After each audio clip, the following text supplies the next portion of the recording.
Assalamualaikum warahmatullahi wabarakatuh. Waalaikumsalam warahmatullahi wabarakatuh. Yang terhormat kepada Ibu Triska Purnamalia, SPD MPD selaku dosen pengampu mata kuliah Sejarah Sastra, serta teman-teman semua yang kami banggakan. Puja dan puji syukur marilah kita haturkan kepada Allah Subhanahu wa Ta'ala yang telah memberikan kita nikmat iman Islam sehat sehingga kita masih dapat diberikannya kesehatan sampai hari ini. Dan tidak lupa kita dijunjungan kepada Nabi besar kita Nabi Muhammad SAW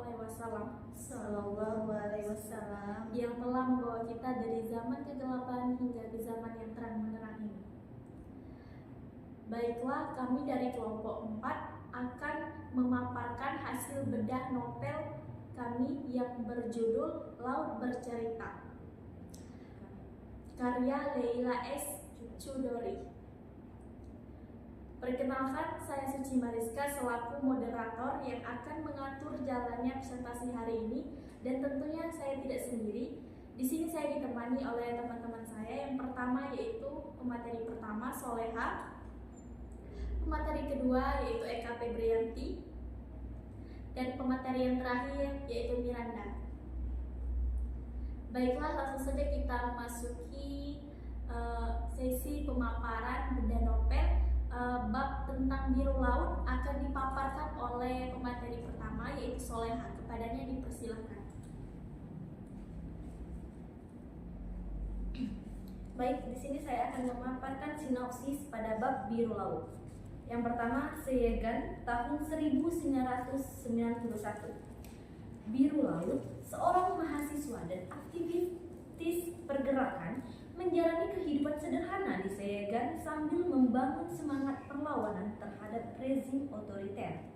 Pada bab ini menggambarkan laut yang mulai terlibat dalam diskusi dan pertemuan rahasia untuk memperjuangkan kebebasan serta keadilan sosial. Yang kedua, di sebuah tempat di dalam gelap tahun 1998. 8 tahun kemudian, laut menghadapi babak kelam dari perjuangannya.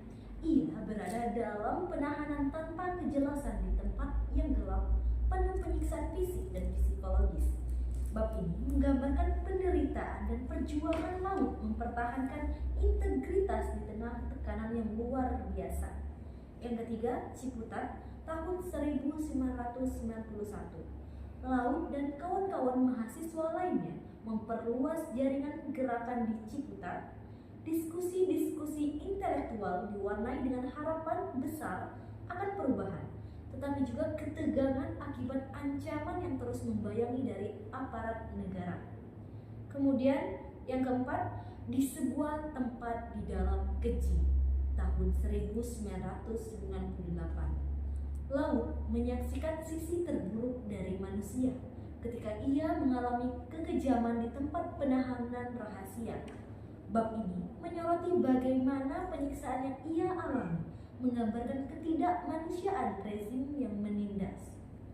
Yang kelima, Blangguan tahun 1993. Laut dan rekan-rekannya melakukan pergerakan bawah tanah di Blangguan, berusaha menjaga idealisme mereka di tengah intimidasi aparat. Bab ini menyoroti kerja keras dan pengorbanan besar yang mereka lakukan demi tujuan bersama. Sekian, terima kasih. Baik, terima kasih kepada pemateri pertama. Selanjutnya kita masih di bab biru laut yang akan dilanjutkan oleh pemateri kedua yaitu Eka Febrianti. Kepadanya dipersilakan. Baiklah, langsung saja saya melanjutkan ceritanya, yaitu di sebuah tempat di dalam Laknat 1998. Kehidupan laut di tempat penahanan semakin mencengkam. Rasa putus asa dan pengkhianatan dari orang-orang terdekat menjadi ujian berat bagi laut. Namun, ia tetap berpegang pada nilai perjuangan yang diyakininya. Yang kedua, Terminal Bungurasi 1993. Dalam perjalanan melarikan diri, laut singgah di Terminal Bungurasi.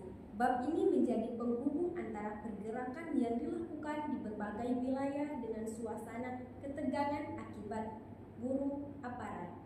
Yang ketiga, di sebuah tempat di dalam Khianat 1998.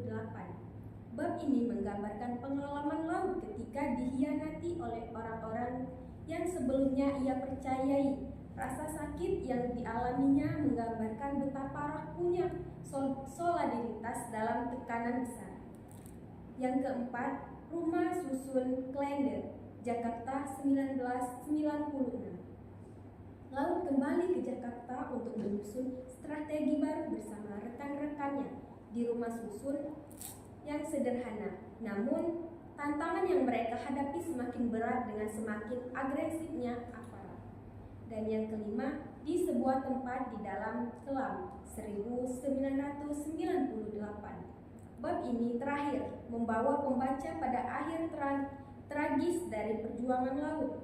Dalam kegelapan tempat penahanan terakhirnya, Laut tetap memegang teguh prinsip-prinsipnya, menjadi simbol peristiwa yang tak pernah padam meskipun hidupnya harus berakhir. Baik, terima kasih kepada pemateri kedua. Selanjutnya kita memasuki bab asmara jati yang akan dipaparkan oleh pemateri terakhir, yaitu Miranda. Kepadanya dipersilakan. Baik, terima kasih moderator. Bab asmara jati. Yang pertama, Ciputat, Jakarta, tahun 2000. Asmara Jati merupakan seorang mahasiswa di Ciputat yang memiliki ketertarikan dalam pada seni dan aktivisme. Asmara menjalani hari-harinya di tengah hiruk-pikuk kehidupan kampus dan diskusi intelektual. Di sela-sela perjuangannya memahami identitas diri, ia bertemu dengan seorang wanita yang bernama Maya, yang menjadi sumber inspirasi sekaligus dilema bagi hatinya. Yang kedua, Pulau Seribu. Pada tahun 2000, Asmara melahirkan diri dari hiruk-pikuk kota menuju Pulau Seribu untuk mencari kedamaian. Dalam keheningan pulau, ia mendalami sisi spiritual dan emosional dirinya. Di sana, hubungan dengan Mayang mengalami titik balik ketika mereka berhadapan dengan alam yang menjadi cermin dari konflik batin mereka. Yang ketiga, Tanah Kusir. Pada tahun 2002, Asmara menghadiri pemakaman seorang teman dekat yang meninggal akibat tindakan represif aparat terhadap aktivis muda. Kejadian ini memicu refleksi mendalam tentang arti hidup dan perjuangan, sekaligus memperkuat tekad Asmara untuk melanjutkan jalan idealismenya meski penuh resiko. Yang terakhir, di depan Istana Negara pada tahun 2007, Asmara menjadi salah satu tokoh sentral dalam aksi demonstrasi besar-besaran di depan Istana Negara. Ia bersuara lantang melawan ketidakadilan dan memperjuangkan hak-hak masyarakat yang tertindas. Dalam bab ini penuh ketegangan yang menggambarkan bagaimana Asmara berdiri teguh meski berhadapan dengan bahaya, menyatukan suara rakyat dalam keberanian melawan sistem yang korup. Baik, terima kasih kepada pemateri terakhir. Selanjutnya saya akan memaparkan kelebihan dan kekurangan dari bedah novel yang kami buat. Kelebihannya yaitu yang pertama, novel Laut Bercerita mampu membawa pembaca untuk merasakan emosi pada setiap tokoh yang diceritakan. Penokohan dalam novel Laut Bercerita memiliki karakter yang kuat sehingga pembaca dengan cepat membedakan karakter-karakter yang ada. Penulis menulis cerita dengan melakukan riset mendalam sehingga beberapa keadaan, tempat dan lainnya diceritakan di dalam novel relate pada masanya. Puisi-puisi yang ditulis oleh penulis memiliki makna mendalam yang menambah nilai plus untuk novel Laut Bercerita ini sendiri. Pemilihan diksi dalam cerita Laut Bercerita sangat tepat sehingga pembaca dapat masuk dalam cerita penulis. Kekurangan dalam novel Laut Bercerita ini yaitu alur cerita yang digunakan ialah alur campuran atau maju mundur. Apabila para pembaca yang belum terbiasa dengan alur tersebut akan cenderung kesulitan atau bingung. Hal itu karena dibutuhkan sikap fokus dan pemahaman secara seksama supaya dapat mengikuti alur cerita dengan baik. Selanjutnya di dalam novel Laut Bercerita ini terdapat beberapa pesan moral. Yang pertama yaitu perjuangan untuk kebenaran memerlukan pengorbanan. Karakter Laut dan teman-temannya yang memperjuangkan keadilan dan demokrasi menghadapi risiko besar, termasuk kehilangan kebebasan dan nyawa.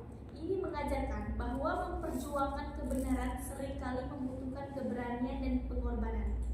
Pesan moral yang kedua yaitu kekuatan solidaritas dalam perjuangan. Persahabatan dan solidaritas di antara para aktivis menjadi penguat dalam menghadapi represi rezim otoriter. Pesan moral yang ketiga yaitu pentingnya mengenang dan menghormati sejarah. Novel ini mengingatkan pembaca tentang pentingnya mengenang sejarah kelam bangsa, seperti pelanggaran hak asasi manusia di masa lalu. Hal ini bertujuan agar kesalahan serupa tidak terulang di masa depan. Pesan moral yang keempat yaitu harapan tidak pernah padam. Meskipun diterpa penderitaan, harapan tetap menjadi elemen penting dalam novel ini. Karakter-karakter dalam cerita menunjukkan keteguhan hati untuk terus bermimpi tentang kehidupan yang lebih baik. Pesan moral yang terakhir yaitu keadilan tidak boleh mati. Melalui kisah orang-orang yang hilang dan keluarga yang mencari keadilan, novel ini menyuarakan bahwa keadilan harus terus diperjuangkan meskipun terlihat jauh dari jangkauan. Baik, kesimpulan dari novel Laut Bercerita yaitu Laut Bercerita adalah sebuah kisah tentang perjuangan sekelompok aktivis melawan ketidakadilan dan penindasan rezim Orde Baru di Indonesia. Novel ini menyoroti pengalaman pribadi Laut dan teman-temannya yang menjadi korban penculikan, penyiksaan, dan penghilangan paksa. Melalui perspektif dua narator Laut dan adiknya Asmara Jati, novel ini menggambarkan bagaimana penderitaan, harapan, dan perjuangan untuk kebenaran terus hidup meski di tengah ketidakpastian. Mungkin itu saja bedah novel yang telah kami buat. Semoga novel Laut Bercerita ini bisa membawa banyak manfaat dan pelajaran untuk kita semua. Amin. Kami dari kelompok 4 meminta maaf atas kesalahan dalam memaparkan materi dan memohon ampun kepada Allah Subhanahu wa Ta'ala. Selanjutnya kami akhiri dengan Wassalamualaikum warahmatullahi wabarakatuh.